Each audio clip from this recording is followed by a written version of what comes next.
Welcome to another episode of the CPG Guys podcast. Our hosts, Sri Rajagopalan, Peter V.S. Bolland, and Brian Gildenberg explore how brands and retailers engage consumers in an increasingly digitally driven world. And now, here are the CPG Guys. Well, hello, and welcome again to the CPG Guys podcast, where we explore the omni-channel digital journey of brands and retailers. I'm your co-host, PVSB, and when I'm not podcasting, I serve as the partnership acceleration lead at Flywheel Digital, the leading managed services company that helps brands accelerate e-commerce growth. I'm joined for today's episode by the shiny new penny in the CPG Guys bank. He's the founder and CEO of Confluencer Commerce. Of course, I'm speaking about my dear friend, Brian Gildenberg. Hey, Brian, how you doing, man? What's going on? I'm doing great. And for our listeners under 30, a penny is a shiny coin made of copper with Abraham Lincoln on the front of it that used to be known as what was called currency back in the day. Always dropping knowledge on our audience, aren't you, Brian? You are a font of knowledge. Actually made of nickel, not of copper, oddly enough. Anyway, I'm doing great, filled with numismatic trivia for the audience and ready to roll. You make me chuckle every time. Thanks, Brian. Always glad to have you on this journey together. And you add a measure of both education and entertainment to our mission statement. So having you as part of the CPG Guys family, well, it was an easy decision. So thanks for joining us. I thought I was supposed to be bad cop today. No, you're always the good cop. Darn it. Sorry. Before we get to our guest, I want to remind our audience, visit cpgguys.com. It's our brand site. You can find links to our podcast on all the major and minor platforms. And if you're not already doing so, make sure to go to LinkedIn. In the search box, enter in CPG Guys and click the follow button. That way you can join another 22,000 plus people who get to experience the new content we're publishing on our site each and every day. New notice of new episodes, video series from people like Brian Gildenberg, who does the Gildenberg Omnicom. And I know it sounds like a Robert Ludlum novel, but in any event, please join us and follow us on LinkedIn. And of course, we also want you to subscribe to some of our other podcasts. We've got the FMCG Guys, which is our European version, hosted by Daniel and Efrain. We've got CPG Scoop, which gives snackable conversations hosted by Risa and Jennifer. And apparently we have a new podcast that's launching. It's called CPG Guys Fast Forward, and the host is Brian. Who's the host of that podcast? I don't know, some clown you dragged off the streets. We'll be debuting, certainly before this episode is up, we'll be taking a look at some slightly different questions we tackle on the core CPG Guys podcast. And my first guest, I will be joined by the esteemed SVP of Industry Partnerships at WestRock, Leon Nicholas. And we're going to talk a lot about packaging. The future of in-store packaging and display and case packs and robotics and a whole bunch of cool topics that came out of that conversation. I am really excited about the launch of this podcast. Leon's an old friend of mine and colleague from my IRI days. For our audience, just go to whatever podcast platform you choose and just enter in CPG Guys, and you'll find both of our podcasts there, and make sure you just subscribe to both of them. So thank you for that. I would also make mention of the fact that Brian, Sri, and I are very proud to be sponsors of Next Up, formerly known as Network of Executive Women, whose mission it is to advance all women in business and to promote gender equality in the workplace. The digital liner notes of this episode contain hyperlinks to our site, the other collective podcast sites, our LinkedIn page, and of course, we have a landing page on Next Up. Go there so that you can learn more about the organization, the resources they have for networking, the educational resources. It is our core mission here to help dismantle gender bias in the workplace, and it's a very worthwhile organization. We encourage you to learn more about Next Up. So, Brian, why don't we get to what we're here to talk about today? Sound like a good plan? Sure, why not? It's a change of pace for us, but we might as well do what we're supposed to. Sure. Yeah, I mean, like closing the episode at this point is kind of pointless, right? We've just gone through the boilerplate. Hey, thanks for coming, Aaron. It was great to see you. Yeah, it was great. All right, so as you can tell, with Sri not here, Brian and I are very excited about this because it allows us to explore a segment of the retail sector that we really have not addressed in the prior 280 plus episodes. And of course, I'm talking about department stores. We met several months ago when we were at NRF with our guest today. He was speaking on a panel at the big show in New York City. The topic of his panel was, of course, the favorite topic of this very podcast, which is retail media. Nordstrom is an American luxury department store chain headquartered in Seattle, Washington, and founded by John W. Nordstrom and Carl Wallen back in 1901. It is renowned for superior customer service and high-quality merchandise. 2 years ago, Nordstrom launched its foray into retail media with an offering of exclusively offsite advertising options driven by the purchasing behavior of Nordstrom shoppers to target communications, followed this year by the launch of onsite retail media solutions. Here to speak with about the digital marketing journey that is underway at Nordstrom is the Senior Director of Digital and Marketing. He joined Nordstrom in 2013 and has held a variety of roles within the marketing organization. Over the last few years, he led the creation of the Merchant and Vendor Insights team responsible for developing actionable analytics for Nordstrom merchants and vendor partners to impact their marketing performance. In addition, his other responsibilities, he championed the development of Nordstrom Media Network, which we're going to talk about in great detail today, and led Nordstrom's product-focused marketing team that drives merchandising strategies and all vendor marketing investment programs, in addition to leading content, digital category management, and site merchandising. I don't know where he has time to sleep during the day, but please join Brian and me in welcoming to the podcast Aaron Dunford. Aaron, welcome. Hey, how you doing today? It is a pleasure to be here. And I have to tell you guys, ever since I met you at NRF, the CPG guys have been coming up organically in all of my discussions across the industry without me saying anything. So your legend precedes you, and I almost feel like I'm on the retail media equivalent of The Tonight Show. This is a great honor. So thanks for having me. We're like Thanos in the Avengers. We're inevitable. Thank you. It's good to hear that, Aaron. You know, it's funny.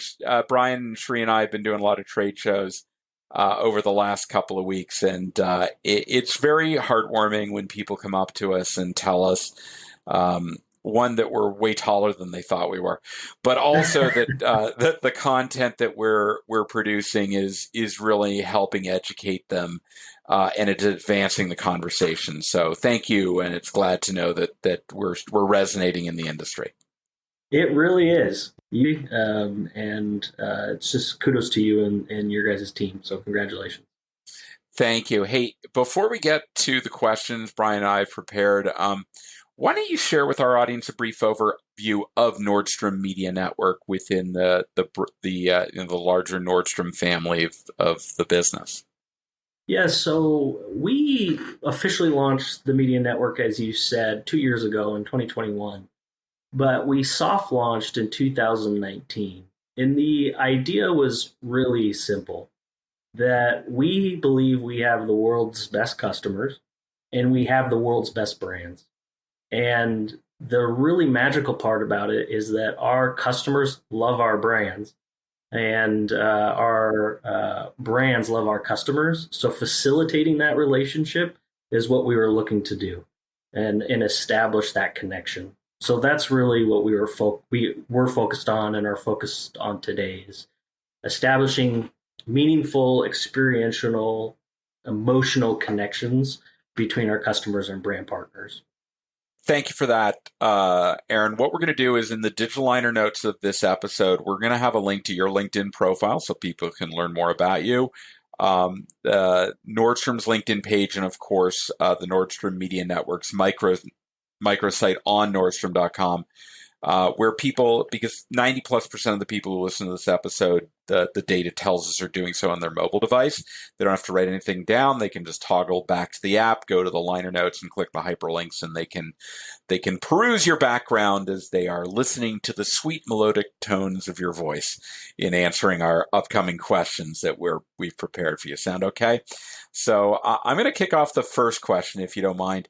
You have a really interesting background would love for you to tell us a little bit about your professional experience, particularly key pivotal points and experiences that really prepared you for taking on this big challenge of launching a full-scale, increasingly full-scale retail media network at Nordstrom.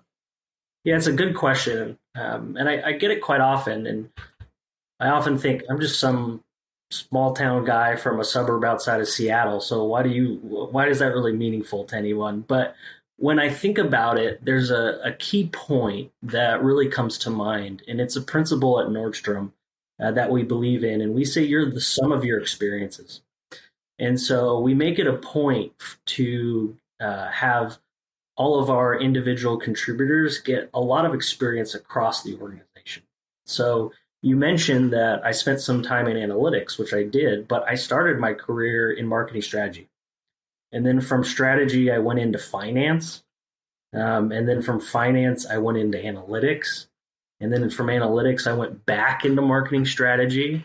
And then I went more into site merchandising for a time. And that has really culminated in this unique understanding of customer, of digital marketing, of e-commerce, that really retail media sits at the intersection of. And so that's what I'd share with the group is I do believe you are the sum of your experiences, and the more you can branch out and learn about individual organizations and the areas it supports, it really helps you in your career. Excellent. And yeah, I think it's a good origin story for you. So let's talk a little about the origin story of retail media at Nordstrom. Look, I mean, I think our understanding is that unlike a lot of the propositions, we chatted about this a few months ago, your first offerings weren't really on-site, but they were really more off-site. So why did you start that way? And when most retailers seem to start on-site, and how did you go about sort of resourcing your initial efforts to get yourselves going in the space? Yeah, so for us, it was all about the experience. So we have a set of guiding principles that we live by as part of the network. And the first one is experience. And what we say is every advertising experience we build needs to be additive to the customer experience. And that's a tall task. We had no experience doing that on site from an advertising perspective. We had years and years of experience doing that offsite via our enterprise marketing. And so we had a lot of learnings there that we could leverage. And so that's why we started and began to see how is the customer engaging with retail media in the offsite space. And it was in line with what we saw with our enterprise marketing. And so we could offer a very enhanced experience.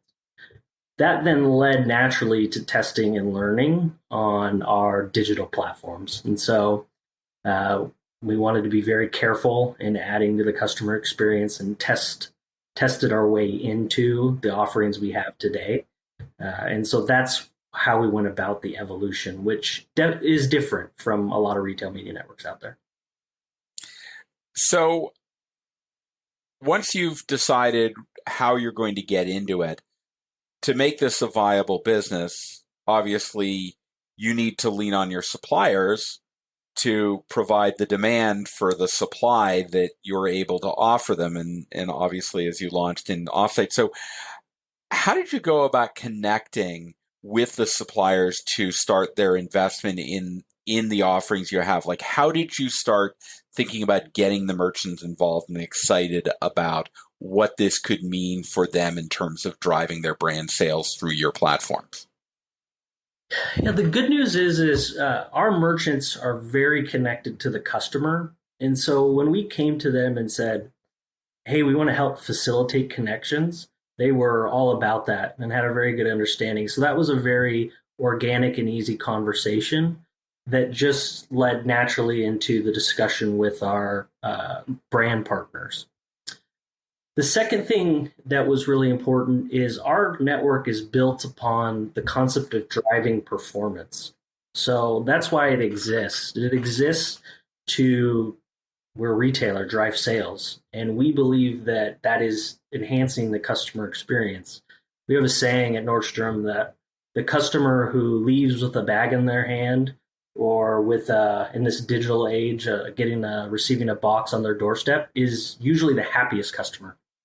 And I can say that's absolutely true. When I was in college, I was sold on the Nordstrom sales floor and engaged with hundreds of customers a day. And I will tell you, every customer who found what they were looking for was the happiest customer.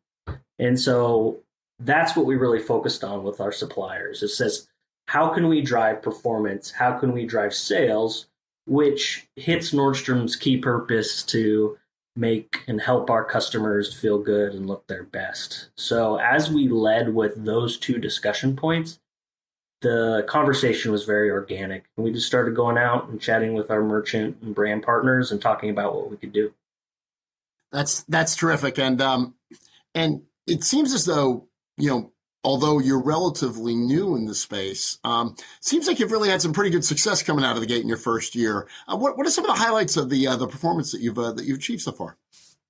We have. The success has been significant and really exciting, both from our partner community and from our customers in the engagement with the offerings we're providing. In terms of metrics, to give you a sense, in 2022, we saw a 50% increase in investment year over year, and we've seen that since we soft launched in 2019. So all of the projections that we're seeing, like at NRF, are definitely coming true within our platform. When it comes to what I'm most excited about and proud to share is, one, that we're living up to our purpose and facilitating thousands of emotional connections between our customers and our brand each day. And then also, one thing that I feel like a lot of retail media networks don't talk about that I love to talk about is we have a whole stack of experiments that we have tested and shared with our customer in terms of the retail media network offering. And they've said, we don't like it. And so we didn't promote those experiments. And so I often look at that metric to see how many experiments we're promoting and how many we aren't. And the success of the network and the health of it often is tied to, I'm seeing the tests we don't promote. And so that's kind of a different way to look at it, of one thing that I've been really excited from the performance standpoint. I want to remind our audience that today Brian and I are speaking with Aaron Dunford. He is the Senior Director of Digital and Marketing at Nordstrom, overseeing the Nordstrom Media Network.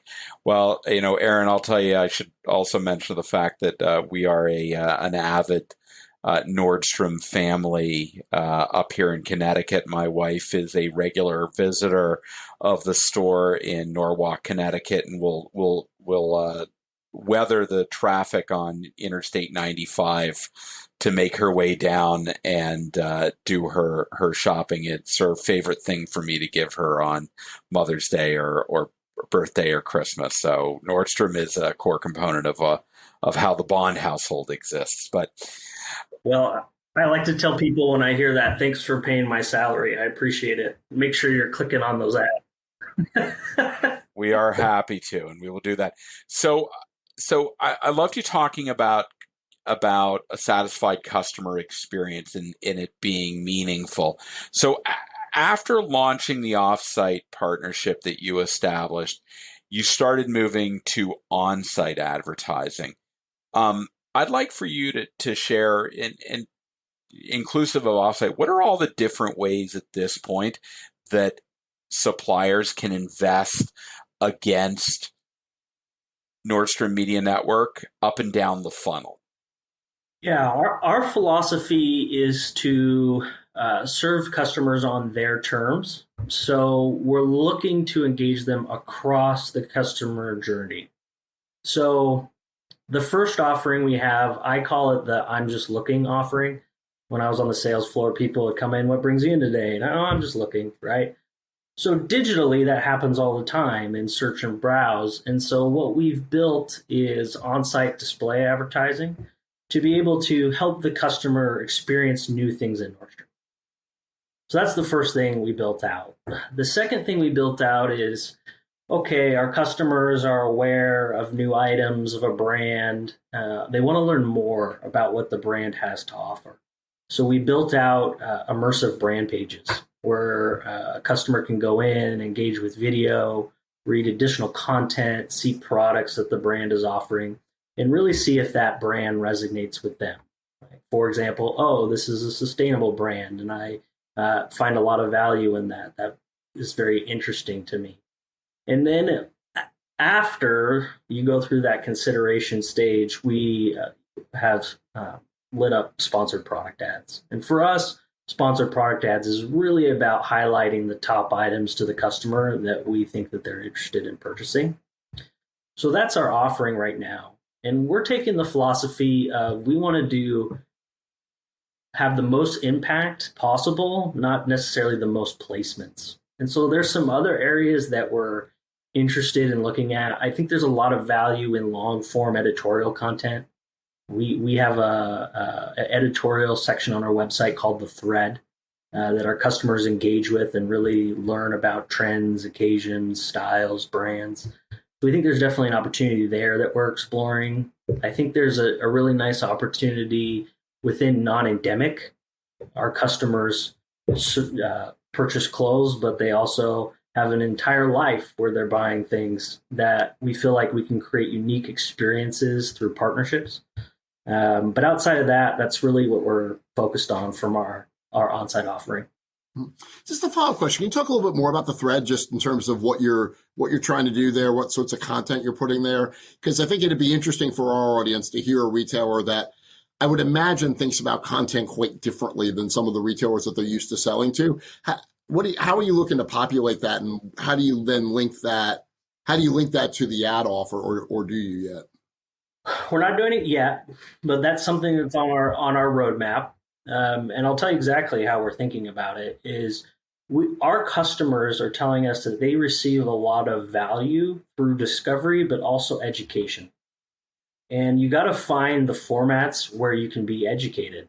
And one of those being podcasts like we're on today. And you've seen that trend of long form podcasts really growing, but also in the editorial space where our customers can. Certainly when we do them, they're long form, yes. So, yeah. And so in the editorial space, that's another vehicle where you can really immerse yourself in a topic. That you can't get from a display ad or for sponsored product ads or even from social. That's why we are interested like in the offsite space on CTV, areas where you can really establish that emotional connection. Because when you think about clothing and what we offer, it's a pretty intimate offering. I was talking to someone who loves this face cream that Nordstrom sells. And the way they talk about it is every time they put it on, it just makes their day better and brightens their day.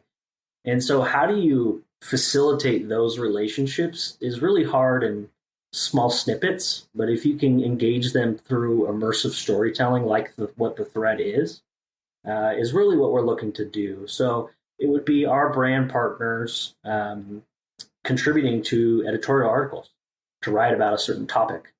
Is really what we are interested in pursuing. And Aaron, just to be clear, I told you that face cream story in confidence, right? We weren't really supposed to talk about that one here. I thought you gave me permission to tell it. When I check a box somewhere, like the Wi-Fi I signed up for in Portland or something, gave you access to tell that story? Okay, fine. I see how we're doing that. Okay. To be very clear, Nordstrom is very specific about how we use data and privacy. So it had nothing to do with me. It had nothing to do with me. No, I was just for the for the corporate communications people, I was kidding. Yes.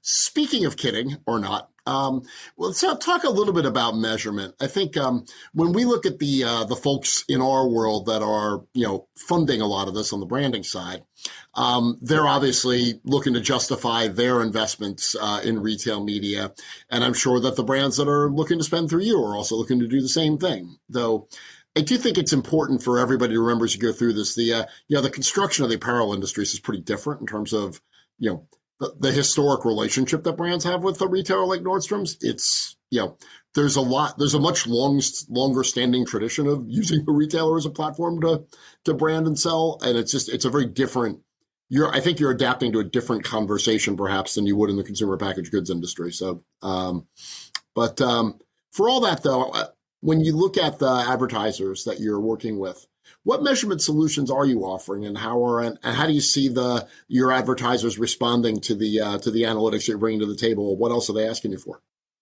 Right now, our offering is very channel focused. So, for instance, I run advertising in paid social.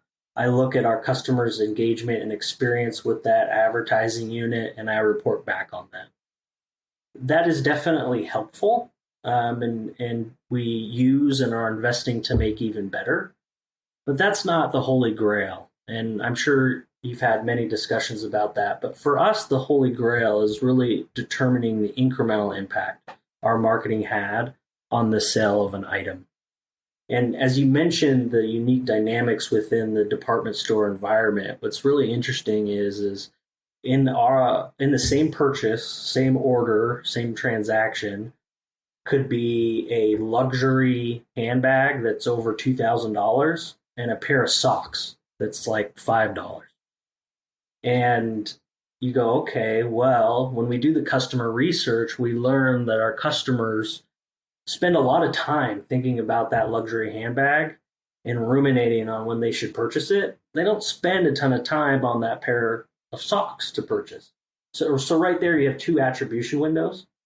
And, oh, by the way, they could have engaged with multiple marketing channels before that purchase. Could have been on paid social, like I gave the example for. We could have sent them an email.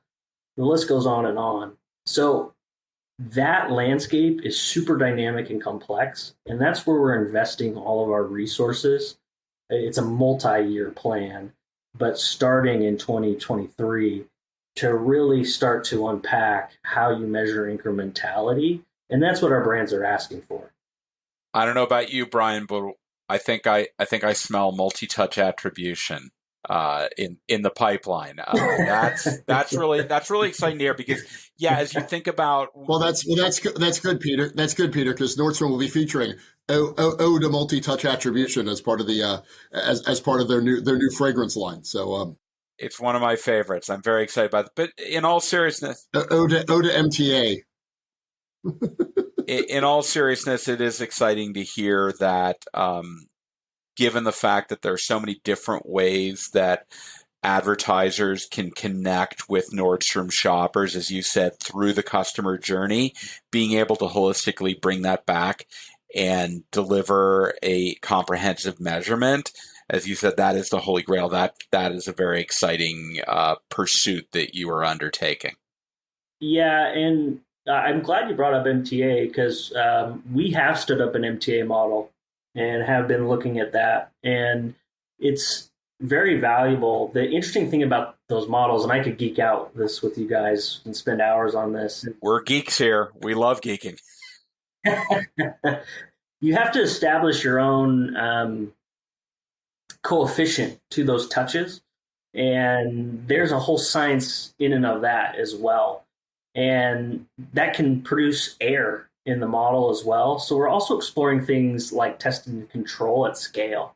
Like, how do you really do holdout groups at scale to be able to understand incrementality? So we're coming at it from a lot of different ways. I'm a big believer that all models have flaws, but most models are useful. And so how do we kind of triangulate and provide the best performance to our brand partners?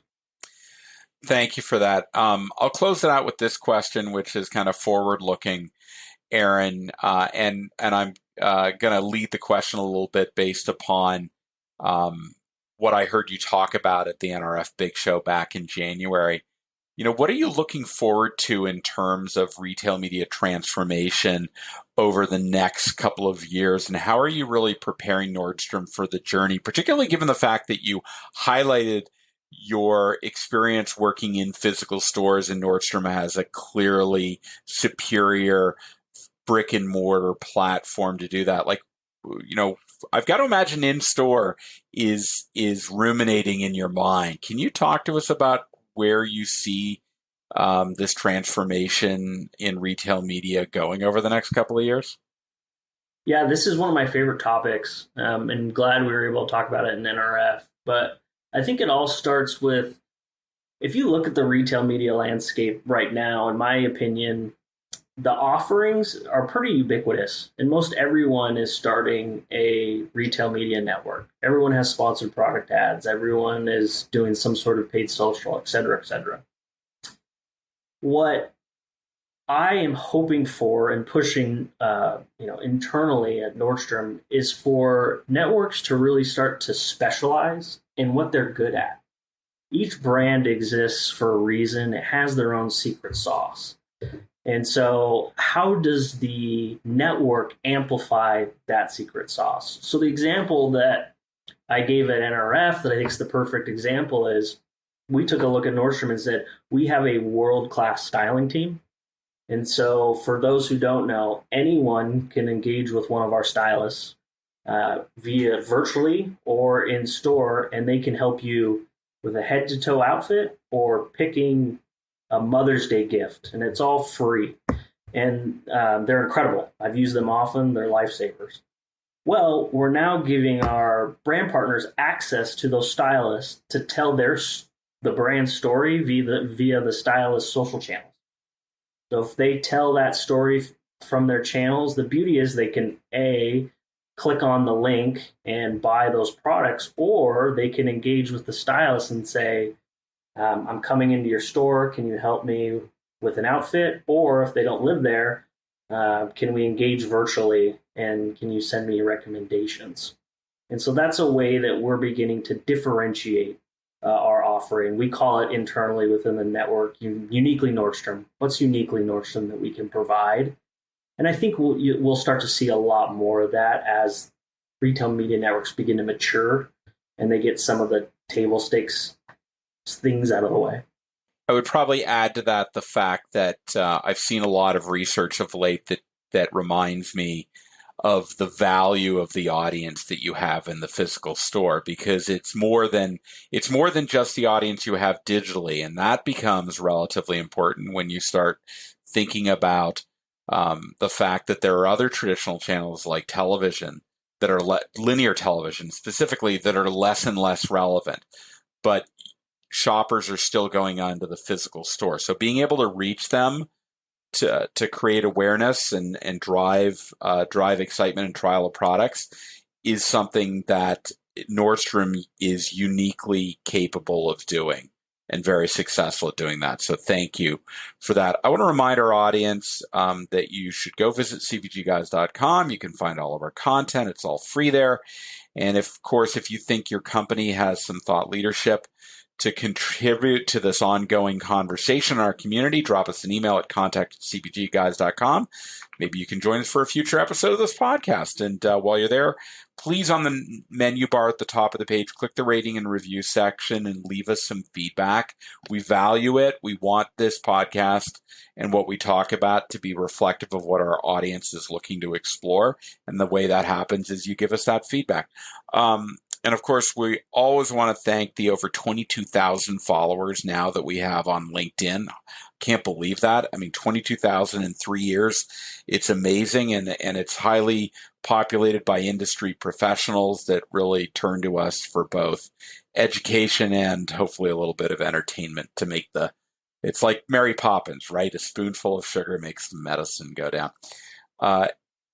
Aaron, I want to thank you so much for joining us and telling us about the journey that Nordstrom is undertaking in retail media to help suppliers connect with your shoppers and do so in a very uniquely Nordstrom way. Thank you so much for joining us today.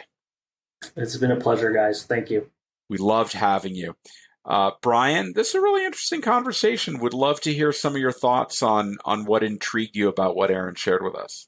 Well, apart from the betrayal over the face cream, I think I've got a couple of other. There's a series here, and also, Aaron, thank you very much for your sharing your time and your expertise with us and our audience. There's, I always worked around Nordstrom's for a long time, obviously as a retail analyst. And this isn't just the way that you guys talk. It's the way you all behave, and it's the way you've behaved for years, which is the ability to throw everything through the lens of the customer in a way which isn't just lip service, but gets you to some genuinely compelling ways of framing problems that I think is really interesting. So, I love the idea that our customers love our brands and our brands love our customers. It's like, this is super. It's like the end of Abbey Road. The love we take is equal to the love we make. This is good. I think your background, being as varied as it is actually really interesting, given some of the unique dynamics of running a retail media network in your part of the sort of the commerce ecosystem, if you will. Some of the financial skills and things like that, the financial relationships that advertising brands have with the retailers they sell to in the department store industry are remarkably complicated. So having somebody that kind of understand that a little bit and unpack that, I think is a fairly unique skill set. I liked when you started offsite. I think it's a really good reminder to people. And Peter, this is also something we observed when we were in Europe, where a lot of the retail media networks actually started in store first. There's more than one way to skin a cat. It's not just that we have to do what Amazon does to solve the problem. And I am going to die on the hill of trying to convince every retailer in the world that isn't Amazon to stop trying to be them. Because I think there's just 100. Look, your guys' office is like a mile from Amazon's, and you've done something completely differently than they have. You've escaped their gravitational field and framed the problem quite differently. Because even though you both look at a customer first, your interpretation of that, I think, ends up quite different. You talked a lot about, like, for instance, as a measure of success, the number of things you stopped doing because your customers hated them, I just think is a really good measure of success. It's a really interesting way to look at that. And I've never heard it articulated that way before. I thought that was brilliant. Even when you went through sort of a traditional purchase funnel, like, the I'm just looking phase, getting them to experience more things at Nordstrom's. You're not going, oh, what's our upper funnel mechanic to enable them to move down the funnel? I mean, you really think about what that experience is and then try to create an experience that resonates with that. Immersing yourself in the brand for the consideration set, just the language that's used there. I think there's something that every retailer can learn about creating mindsets and language states that are more aligned with what they're trying to do or you're trying to do rather than what a consultant tells you to do or what Amazon does. So I thought that was really, really interesting. And then sponsored product ads were kind of the last thing that you actually did, which I thought was cool. I think that idea around the immersive storytelling piece on the thread, I think gives you a very interesting content avenue to explore. And for other brands or retailers trying to benchmark you, that would be an area I think that's really interesting, which is how, given the enormous amount of credibility you have with your audience, how do you use that from a content perspective? And for a retailer to be able to diagnose in their own DNA where their credibility lies and to be able to build not the Nordstrom's experience, but the equivalent experience for them based on where they're credible, I think is just a really cool thing. I think the incrementality conversation for everybody and the multi-year plan to get there, I thought was, appropriately humble for how that's supposed to work. And I think that's really good. And the notion that you're going to get there not through, some wizard coming down from a balloon from Kansas and handing you an MTA model, but through, real scaled test and learn to be able to actually understand what that looks like. I thought that was awesome. And lastly, I thought your point about, why does everybody just specialize in what they're good at instead of everybody trying to do everything? And the world would probably just be a better place. So I thought that was super powerful. So this is awesome. So really, thank you so much for your time. I learned a ton. All right. Well, Brian, thanks for the summary, concise and comprehensive, as always. Really appreciate you joining me on this episode. Aaron, again, thank you. And to our audience, we're so greatly appreciative of the fact that you take time out of your day to listen to our podcast episodes. It's really heartening. Brian and I have been doing a lot of trade shows lately, and it's so great when people come up to us and tell us the impact that we're having on this ongoing conversation about omni-channel digital consumer engagement. So with that, I'll say thank you, and we look forward to speaking with you on the next episode of the CPG Guys podcast. Goodbye.